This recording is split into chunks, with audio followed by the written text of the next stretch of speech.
Welcome to a beautiful day in Moscow.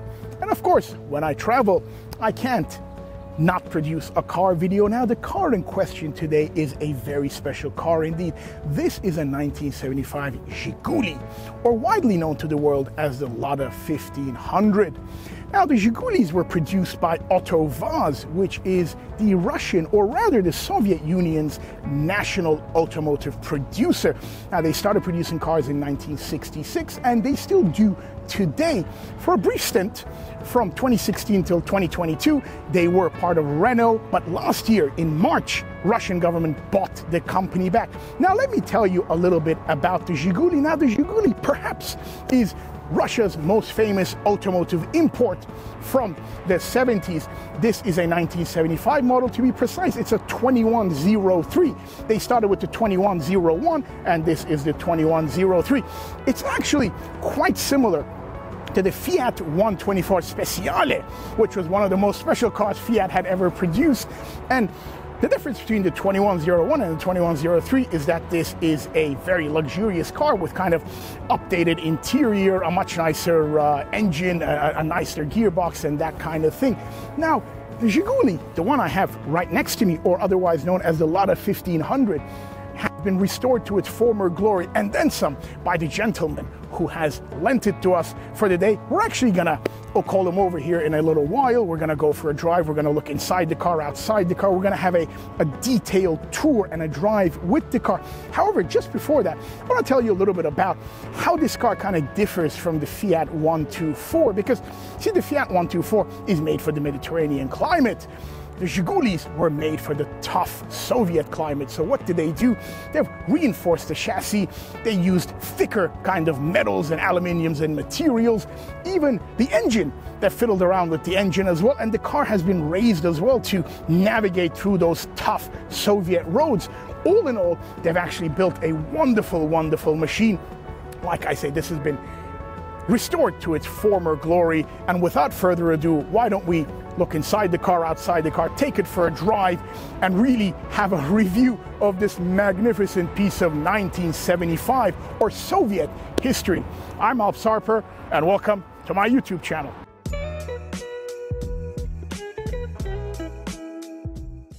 Now, the Zhiguli, of course, at the base is a Fiat 124, therefore it shares a lot of common parts with the other cars that share the Zhiguli parts, rather. So the Fiat 124, the Seat 124, the Tofaş 124, or such as they call it, and many, many more. Of course, these cars over the years were produced here in the Soviet Union, Russia. They were produced in the Ukraine. They were produced in Egypt. And of course, they were produced in Turkey at the Tofaş factory in Bursa. Now, a couple of details over here. Now, these kind of door handles, they were used by Fiat for over 30, maybe 40 years. The car that succeeded this, the Fiat 131, had the exact kind of, the door handles that you see over here.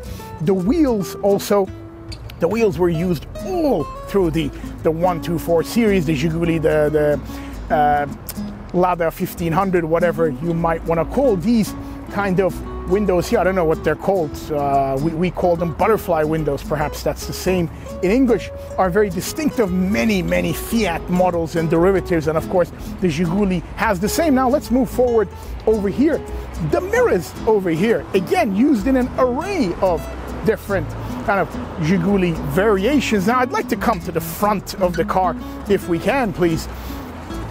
Now over here in the front, you've got a very distinct grille. Now the 2103 in particular was a very upscale, the luxury version of the Zhiguli or the Lada 1500. Of course, it came with an array of updates, the front grille being one of them. You have these four kind of, lights in the front. Some of them had the square light. This has the four lights. Of course, it has been restored to its former glory and then some. Look at how beautiful this looks. This is, as a matter of fact, it looks better than when it came out of the factory itself. Under the bonnet sits a 1.4 liter 75 horsepower straight four with a 4-gear transmission in there. Now, without further ado, I guess now let's go inside the car and have a look at this wonderfully restored Zhiguli 2103, shall we? Now, as with cars of this age, it's a very sturdy car, it's a very strong car, and it's a very tough car indeed. Now, once you open it, you can feel the actual quality. And then here we go, we're gonna go inside. And if I can kind of show you the interior. Now, what was different from the previous Zhigulis, you have this kind of wood effect around the gauges, so to speak. The gauges over the years, Fiat always used Veglia. I don't know if these are Veglia gauges, but they do look rather nice. The steering wheel is wonderful, rather large actually. Of course, there's no power steering. Let's not forget, we're talking 1975. Over here, the center console, as a matter of fact, has been completely redone as well. It was the, like I say, it was the more kind of luxurious version, and you've got a clock in the middle. There is no air conditioning naturally, but these kind of butterfly windows are the air conditioning you would need. Of course, manual windows over here, but rather good, I must say. And then of course you've got these, I mean, the finer details. We'll get into the inside in a moment. The lining on top, it is exactly the same as many Fiats and Zhigulis and Ladas would have had throughout the years, the Fiats and so on and so forth. Of course, these were primarily produced in Italy and then kind of distributed all around the world. Another thing, the Fiat 124, as I'm here, I might as well tell you, it first debuted in 1966 at the Turin Motor Show, and then of course it kind of trickled to all the other geographies that it came into. But I mean, this one in particular has been restored in the most perfect fashion one can imagine. Even the stereo is original. There's a tape cassette player over here, heater, cooler, that kind of thing. I mean, this is pretty much the interior. Let's have a look in the back, shall we? Let's go to the back. And also, closing the car. You can't just close it like this. You really have to slam it closed, and then that's a sturdy car. It was kind of made more sturdy, stronger for the Soviet winter and the Eastern Bloc countries. It's a very, very strong car and higher than usual as compared to its kind of donor car. Let's see. Now here we are. Let's have a look at the back seats, and I must say the back seats are very comfortable. Plenty of headroom over here. Good for 4. 5 would be a bit of a crowd, but wonderful kind of, you can see around you. There's no headrests here, which is quite nice. Maybe not so safe, but quite nice over here. And then these seats, I really want to give your attention to these seats. So the owner of the car has restored them in magnificent fashion. They're a great combination of Alcantara and leather. So leather over here and Alcantara kind of on the seats over here. You've got a rest over here. I mean, it is quite simply a magnificent car. Look at these. Look at the detail over here. You've got the lights over here. And this interior lining, this interior lining has been present in different kind of Fiat variations for years and years. But quite simply, this car looks better. And I do say that, probably better than when it came out of the factory. What a wonderful car. I think I've waffled on enough. Let's go for a drive now, shall we?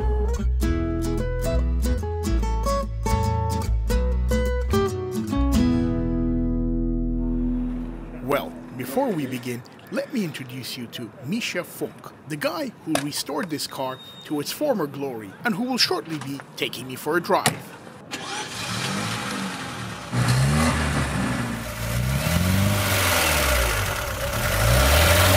Now, there you go. You see the magnificent engine over here. Let's get to the details. 1.4 liter, 75 horsepower, a straight 4. Now, this actually comes with an overhead camshaft, which the Fiat 124 didn't have. This was a variation. The engine was actually built by Fiat, but it was never used in the Fiat 124s. It was, however, used in the Zhigulis in the Lada 1500s, as this car was otherwise known. Now, having a look at this engine, it actually looks near on perfect. You can literally see it's spotless because it's been rebuilt to its former glory. Now, a little fun fact, the earlier engines actually had a crank that you could turn the engine on with, kind of like those Model T Fords of the early 1900s, turn of the century, and that was completely in order to combat the Siberian winters when your battery, which is right over there, would run out. So you would actually crank the car and then you could turn it on. Well, there it is, the magnificent Zhiguli engine, a whopping 75 horsepower to be precise.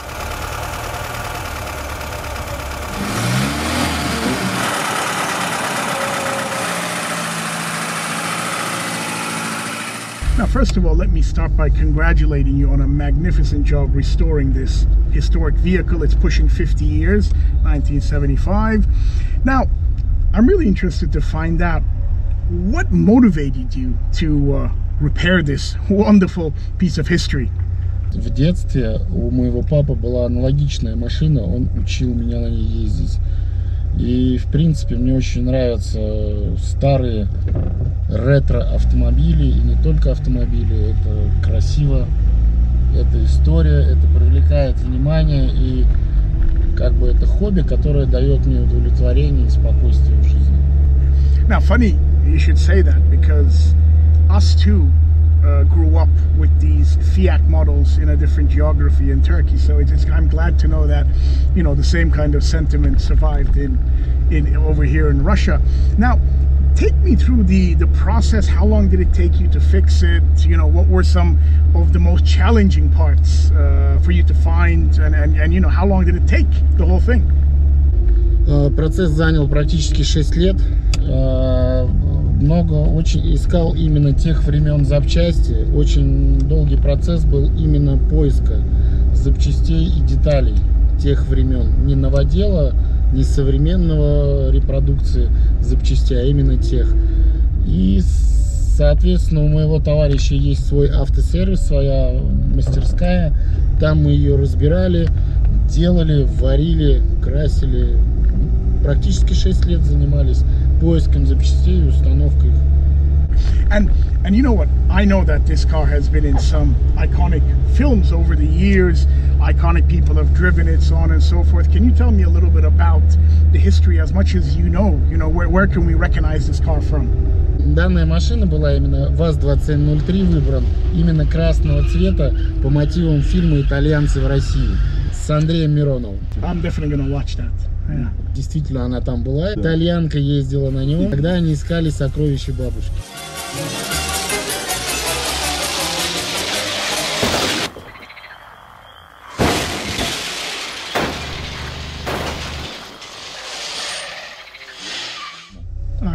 I see. And you know, you've obviously restored this to its former glory and then some. How often do you drive it?